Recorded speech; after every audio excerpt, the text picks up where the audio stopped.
पूज्य माता और बंधुओं,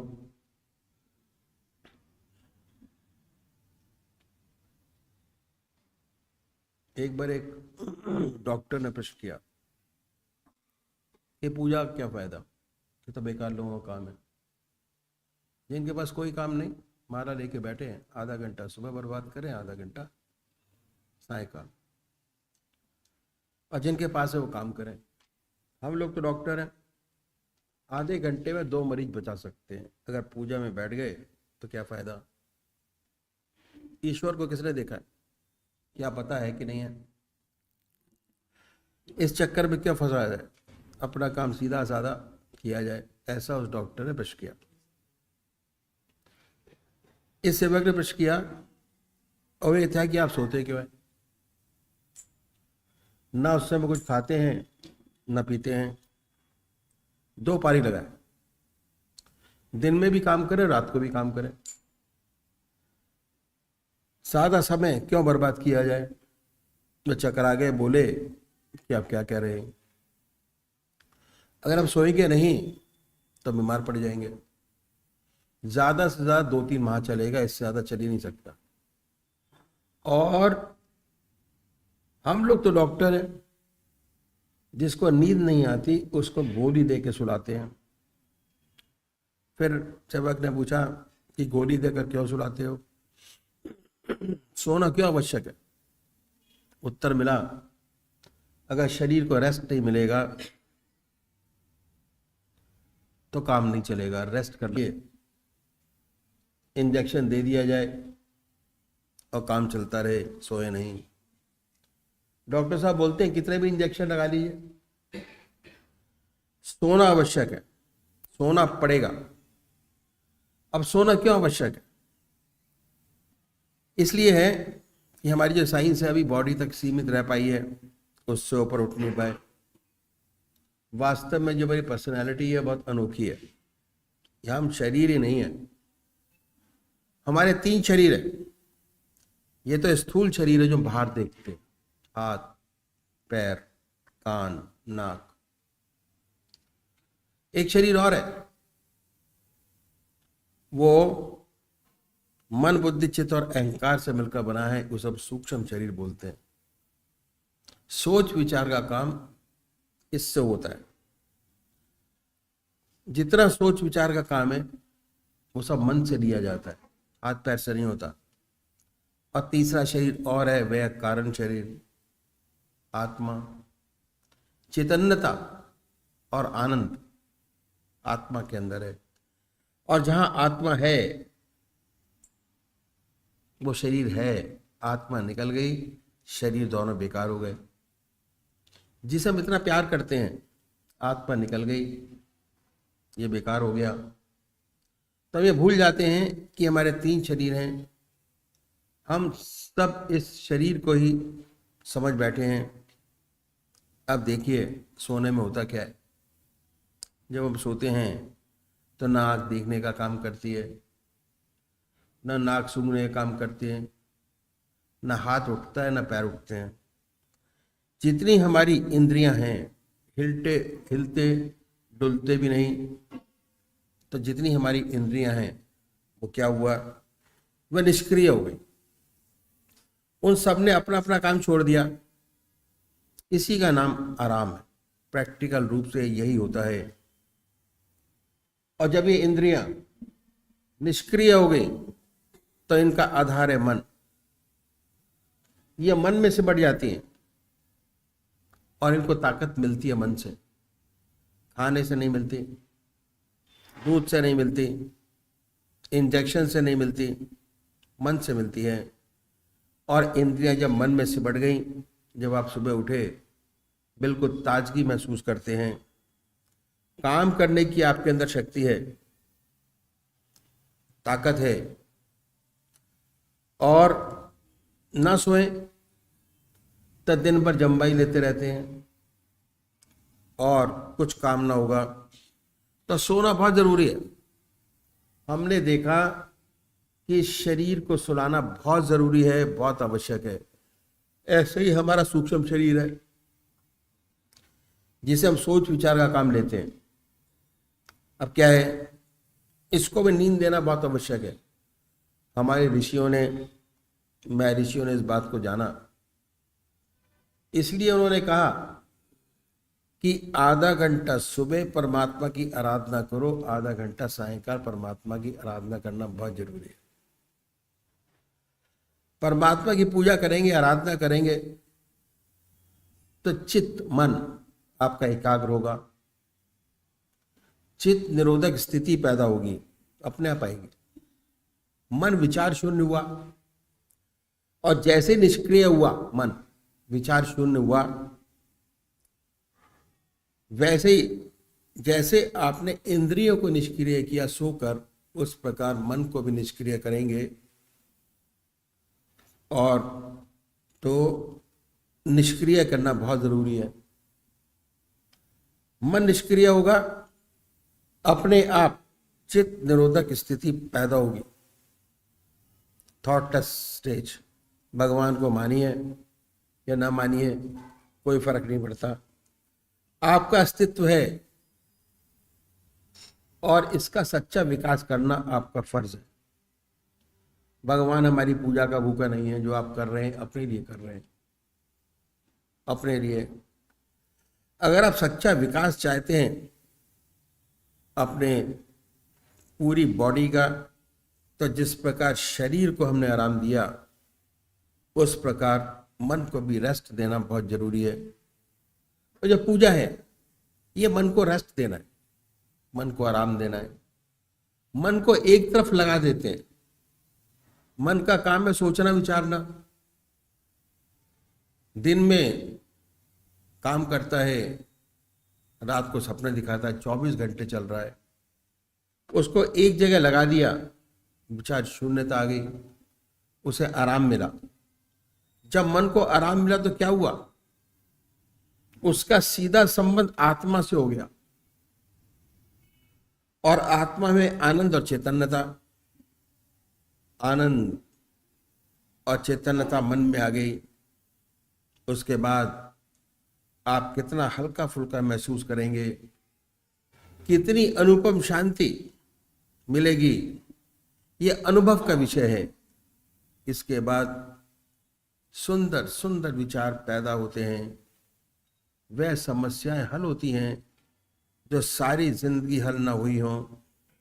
ऐसी ऊंची शक्ति प्राप्त होती है, और फिर सच्चे मनुष्य के भाव पैदा होते हैं। अपना सच्चा ज्ञान प्राप्त होने लगता है। धीरे धीरे हम जान जाते हैं कि आप क्या हैं, और जब हमें अनुभव हुआ कि हम क्या हैं, हमें अपना वास्तविक स्वरूप नजर आने लगता है। क्या कि हम और गैर नहीं है, सब हम ही हैं। जितने ऊंचे संत हुए, उनका अंतिम निष्कर्ष यही रहा। महात्मा तुलसीदास जी ने कहा कि जड़ चेतन जग जीव जगत सकल राम में जान। सूरदास जी को हर प्राणी में, पशु में, लता में, वृक्षों में भगवान कृष्ण नजर आते थे। ईसा ने कहा कि अपने पड़ोसी को भी अपनी आत्मा की तरह प्यार करो। लेकिन कब होगा? जब तक नहीं हो सकता, जब तक अनुभव ना हो कि हम सब हम ही हैं। इस अनुभव के लिए पूजा बहुत जरूरी है। अब पूजा का क्रियात्मक तरीका हमारे महर्षियों ने बताया कि एक तरफ मन को लगा दीजिए, वह विचार शून्य हो जाएगा। और अगर ऐसे ही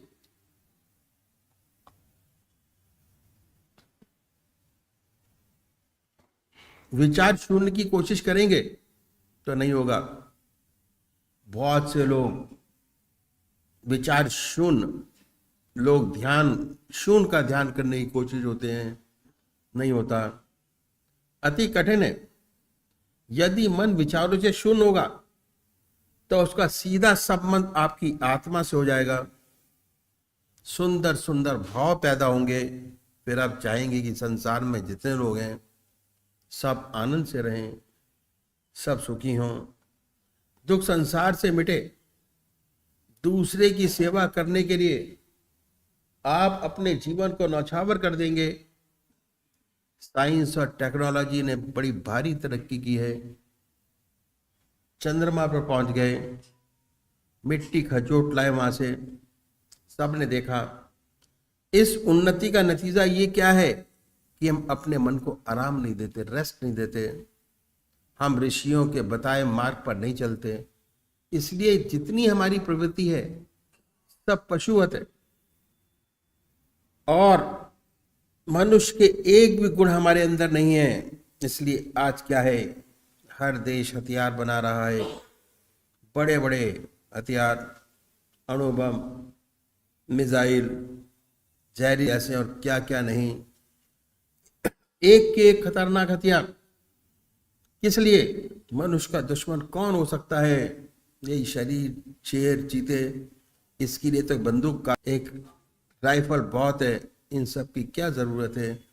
मनुष्य को मारने के लिए, हमारी अपनी मनुष्य जाति को बर्बाद करने के लिए, अपने को मारने के लिए आज आंकड़े ऐसे हैं, ऐसे भयंकर हथियार बन के तैयार हो चुके हैं। अगर गलती से भी चल जाए और इन सब हथियारों का इस्तेमाल हो जाए, आज दुनिया के जितने मनुष्य मात्र हैं उन्हें 40 बार जन्म लेना पड़ेगा, तब ये हथियार खत्म होंगे। इतनी बुरी हालत है। और इन पर पैसा कितना खर्च है? बहुत ज्यादा। अगर सारे पैसे को एक कर लिया जाए तो आज दुनिया की शक्ल बहुत ही बदल जाए, ये पृथ्वी स्वर्ग हो जाए। कोई आदमी बगैर काम का न रहे, ना कोई बगैर घर बार का, इतनी सुंदर हालत हो जाए। पृथ्वी को स्वर्ग बनाया है। जितने एस्ट्रोनॉट हैं जिन्होंने उड़ानें भरी हैं, कहते हैं कि सबसे सुंदर पृथ्वी जो है वो अर्थ है। तो भगवान ने स्वर्ग बनाया, लेकिन हमने इसे नर्क से बदतर बना रखा है। युद्ध का पता नहीं कब छिड़ जाए। आइंस्टाइन ने बहुत सुंदर लिखा है कि जिस बूते पर हम आज चंद्रमा पर यह कहां कहां पहुंचे हैं, उसने लिखा है कि मैं नहीं जानता दुनिया का तीसरा विश्व युद्ध कैसे होगा, पर पूर्ण रूप से जानता हूं अगर चौथा विश्व युद्ध हुआ तो डंडे और पत्थरों से होगा। बिल्कुल सही लिखा है। अगर एक दफे छिड़ गई, चाहे गलती से ही सबका सफाया, दुनिया की बहुत बुरी हालत है। लेकिन सब अपने अपने अहंकार में पूर्ण रूप से चूर हैं। वजह यही है कि हम ऋषियों महर्षियों के बताए हुए मार्ग को भूल रहे हैं। तो हम देखते हैं कि भगवान आपकी पूजा का भूखा नहीं, अपने विकास के लिए, मनुष्य मात्र की भलाई के लिए, संसार की भलाई के लिए यह पूजा परम आवश्यक है, बहुत जरूरी है। कहा है कि जब मन को नींद आ जाती है, आत्मा को भी नींद आती है। कहा है कि जब मन को नींद आ जाती है और वो भी गाफिल होती है, तब मैं अकेला होता हूं और यार की महफिल होती है। जब मन सो गया, आत्मा के अंदर लय हो गया, आत्मा भी सोती है, तब परमात्मा का दिव्य दर्शन होता है, सच्चा ज्ञान प्राप्त होता है। तब पूजा बहुत आवश्यक है। अगर सच्चा विकास चाहते हैं, संसार का हित चाहते हैं, दुनिया का हित चाहते हैं, अपनी मनुष्य जाति का हित चाहते हैं, तो पूजा करना बहुत आवश्यक है। आप अपने मन को रेस्ट दीजिए, मन को रेस्ट देना पड़ेगा। हमारे ऋषियों ने, मैं ऋषियों ने इस बात को जाना और इस बात पर जोर दिया कि हर मनुष्य को आधा घंटा सुबह, आधा घंटा सायंकाल संध्या वंदना अवश्य करनी चाहिए। हमारे ऋषियों ने, महर्षियों ने बताया कि चाहे आप गृहस्थी हो या सन्यासी, कोई भी, आपको आधा घंटा सायंकाल, आधा घंटा प्रातःकाल, ये 2 समय निश्चित कर दिए। और हमारे महर्षियों ने, हमारे देश में 99% लोग ऐसे हैं जो परमात्मा को मानने वाले हैं और ईश्वर को मानने वाले हैं। और अपने किसी न किसी ढंग से पूजा करते हैं। बहुत से लोग तो आधा घंटे से ज्यादा भी करते हैं। यदि हम उनसे पूछें कि इस पूजा का क्या लाभ, तो दो चार बात बताने के खामोश हो जाते हैं। पहली बात यह कि हमारे घर में मंदिर है, हमारे दादाजी पूजा करते थे, हमारे पिताजी पूजा करते हैं, और हमारे देखा देखी हमारे बच्चे भी पूजा करते हैं। गॉड फियरिंग है, ईश्वर परस्त हैं, अच्छा है। और आप इससे ज्यादा क्या चाहते हैं? अगर हम उनसे पूछें कि इससे कोई आंतरिक लाभ हुआ, तो ऐसे बहुत कम लोग होंगे जो कहेंगे हुआ। इन संतों ने कहा कि हम एक ऐसा तरीका आपके सामने रखते हैं, अगर इस तरीके से पूजा करेंगे आपको विशेष लाभ होगा, जिसे हर कोई अपना सके। ऐसा तरीका बताया, चाहे किसी भी मजहब का मानने वाला हो, किसी भी धर्म का अनुयायी हो, ऐसी बात बताई और वो तरीका मैं आपके सामने रखता हूं। संसार में हर मजहब में दो प्रकार के व्यक्ति हैं, एक साकार पुजारी और दूसरे निराकार। बहुत पुराने जमाने से चले आ रहे हैं, नई बात नहीं। इनमें आपस में झगड़े भी होते हैं, वाद विवाद भी होते हैं, लेकिन ये सब होते आज तक दोनों कायम हैं। आज आपको साकार पुजारी भी नजर आएंगे और निराकार पुजारी भी। बात ऐसी है कि मनुष्य का स्वभाव कुछ ऐसा ही है। किसी को चेहरे से प्यार होता है, शक्ल से प्यार होता है, और कुछ को शक्ल से प्यार नहीं होता। जो जिन्हें शक्ल से प्यार है वो साकार पुजारी, और जिन्हें शक्ल से प्यार नहीं वो निराकार। इन संतों ने दोनों के लिए रास्ता बताया। जो साकार पुजारी है उनका प्रथम कार्य एक इष्ट का निश्चित करना।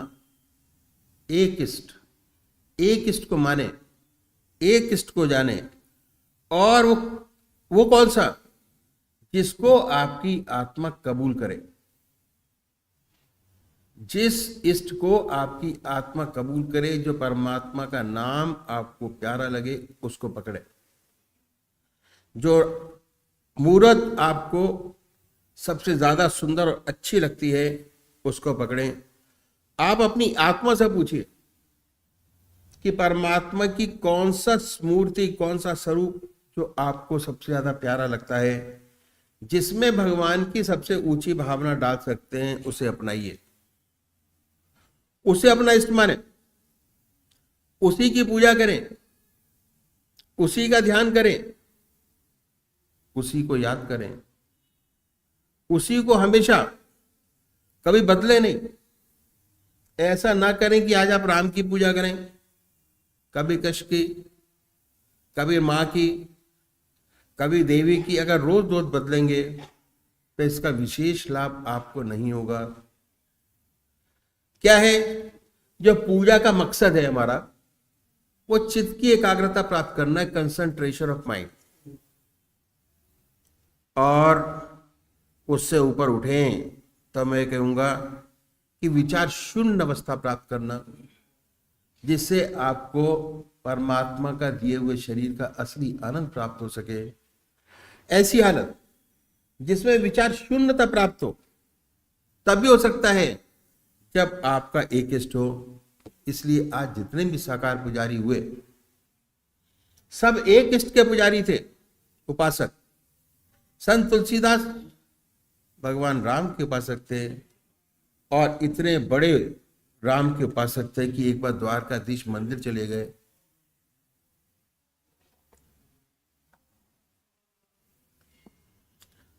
जब मथुरा के दरवाजे जब चले गए, जब मंदिर के दरवाजे पे पहुंचे, सबने प्रणाम किया। उन्होंने प्रणाम नहीं किया, लोगों ने पकड़ लिया, कहने लगे कि आप तो भगवान के भक्त हैं, इतने सुंदर, आपने प्रणाम क्यों नहीं किया? तुलसीदास जी ने भगवान की स्तुति की और भगवान की मूर्ति का बड़ा सुंदर वर्णन किया। आखिर में रो रो के कहने लगे कि तुलसी मस्तक तब झुके जब धनुष बाण लो हाथ।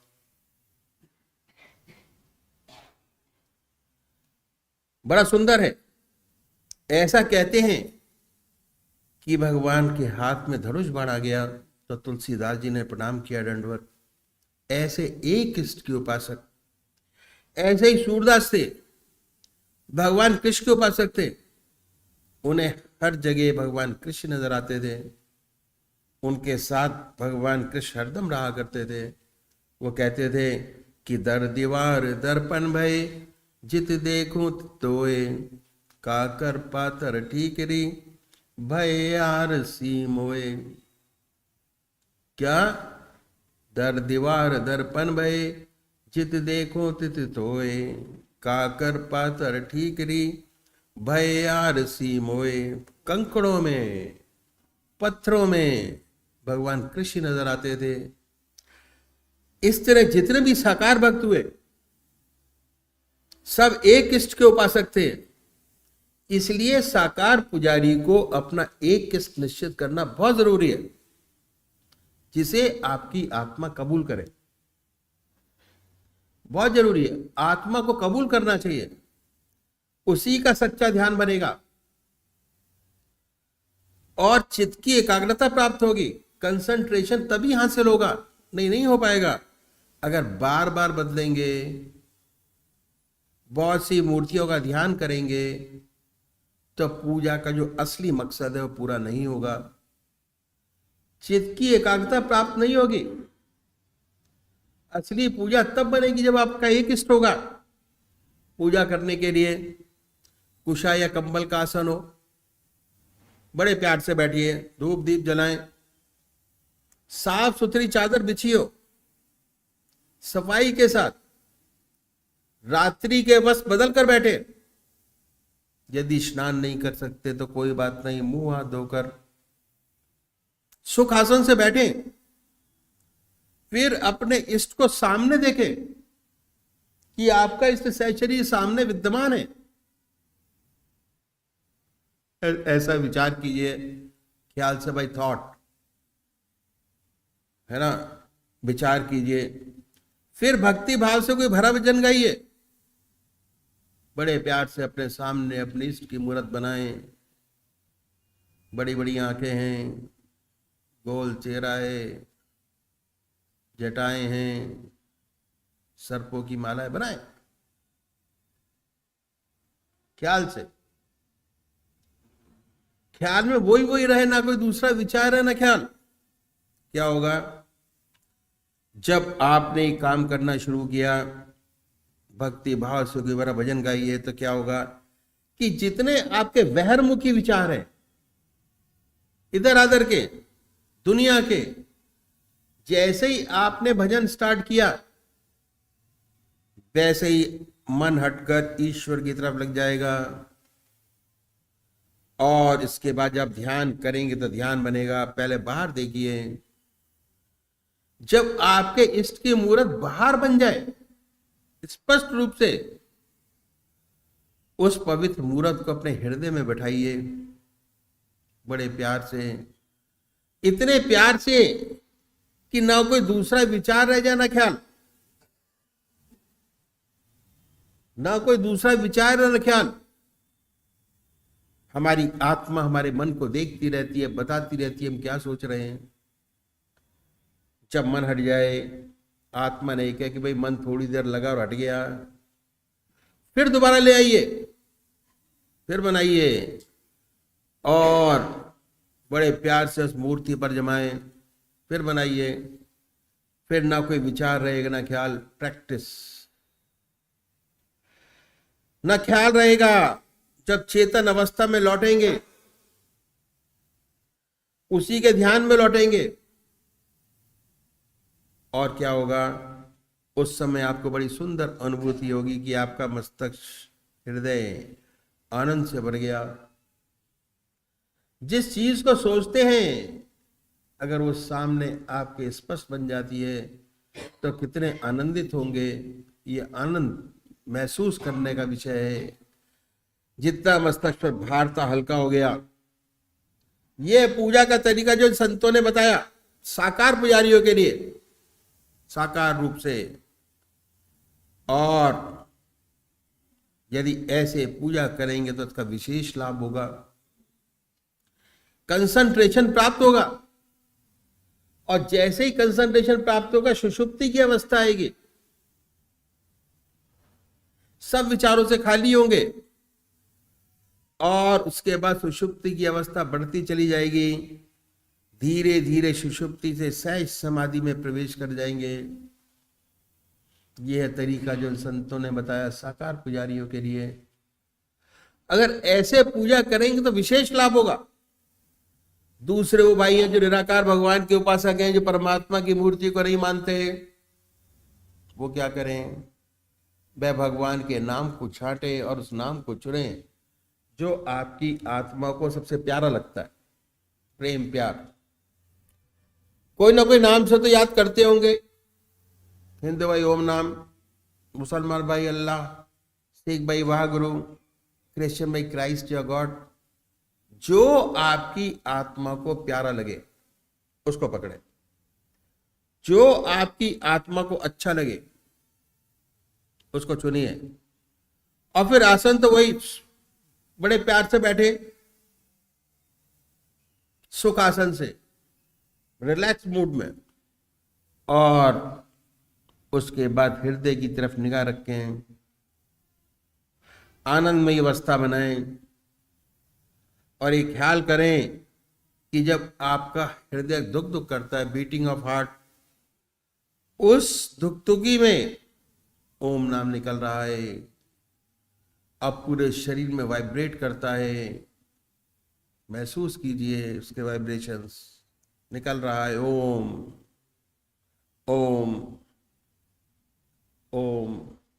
जवान नहीं कह रही, हृदय से, जिह्वा से नहीं, ख्याल से। थॉट शुरू शुरू में दिक्कत होती है, तब आप मानसिक जाप कर सकते हैं ओम ओम ओम। धीरे धीरे ऐसी अवस्था आती है कि आपको बहुत स्पष्ट सुनाई देने लगता है कि हृदय से ओम की आवाज निकल रही है। ऐसी हालत पैदा होती है कि ना कोई दूसरा ख्याल रहता है, ना विचार, उसमें ऐसे तल्लीन हो जाते हैं कि होश नहीं रहता, अपने आप से गायब उस पीरियड के लिए। विचार शून्य अवस्था प्राप्त होती है। जब चेतन अवस्था में आते हैं तो वही नाम सुनते होते हैं और हमें एहसास होता है कि हमारा मस्तिष्क अनुपम आनंद से भर गया, बड़ी शांति मिली। तो इन संतों ने पूजा का तरीका बताया कि यदि ऐसे पूजा करेंगे तो हमें विशेष लाभ होगा, चित्त की एकाग्रता प्राप्त होगी और धीरे धीरे सुषुप्ति की अवस्था प्राप्त होगी। और सुषुप्ति से सहज समाधि में प्रवेश करेंगे। उसके बाद हमें आत्मदर्शन, आत्मा का दर्शन के साथ साथ परमात्मा का अनुभव होने लगेगा। और एक दिन ऐसा आएगा कि हम उससे एकाकार हो जाएंगे, ज्योति से ज्योति मिल जाएगी। तो अभी एक भजन होगा और भजन के साथ साथ सभी भाई बहन अपने अपने इष्ट का ध्यान करेंगे।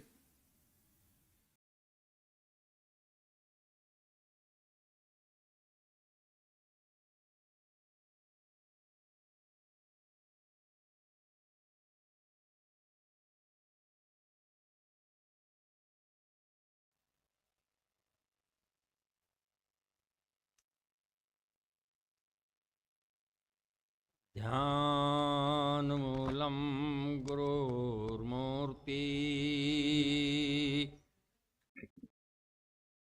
पूजा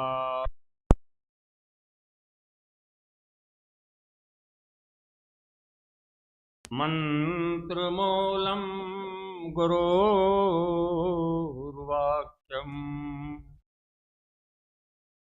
मोक्षमूलं गुरुर्कृपा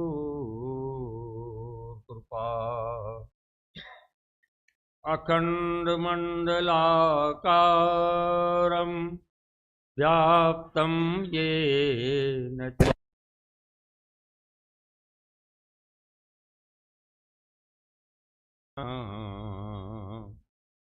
तस्मै श्री गुरुवे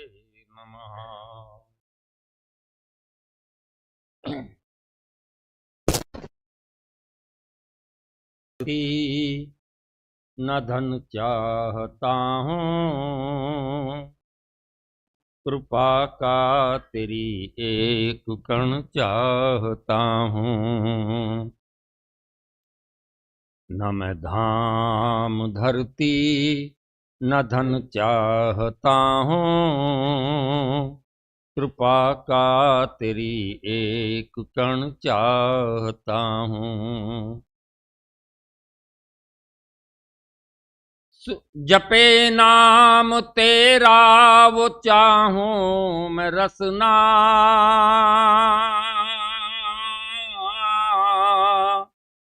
जपे नाम तेरा वो चाहूं मैं रसना, सुने यश तेरा वो श्रवण चाहता हूँ।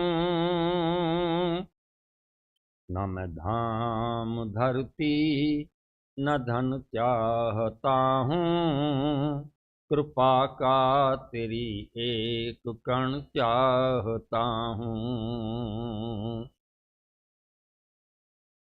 करे देव दर्शन तेरा जो निरंतर,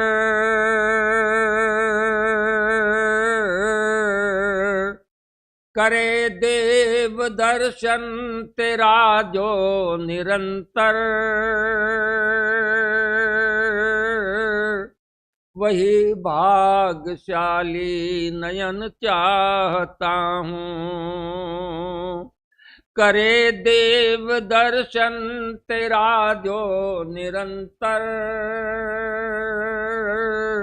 वही भाग्यशाली नयन चाहता हूँ। न मैं धाम धरती न धन चाहता हूँ, कृपा का तेरी एक कण चाहता हूँ। नहीं चाहना है मुझे स्वर्ग छवि के,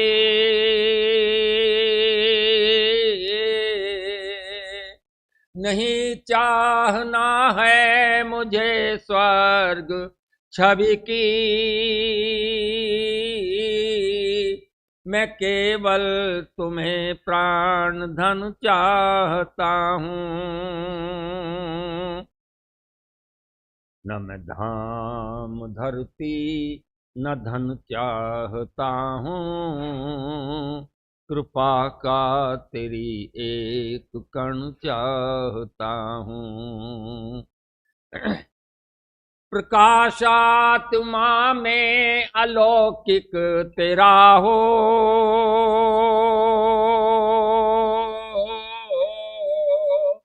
प्रकाशात्मा में अलौकिक तेरा हो,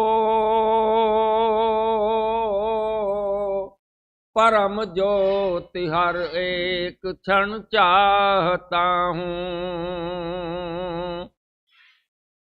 न मैं धाम धरती न धन चाहता हूँ, कृपा का तेरी एक कण चाहता हूँ। न मैं धाम धरती न धन चाहता हूँ, कृपा का तेरी एक कण चाहता हूँ।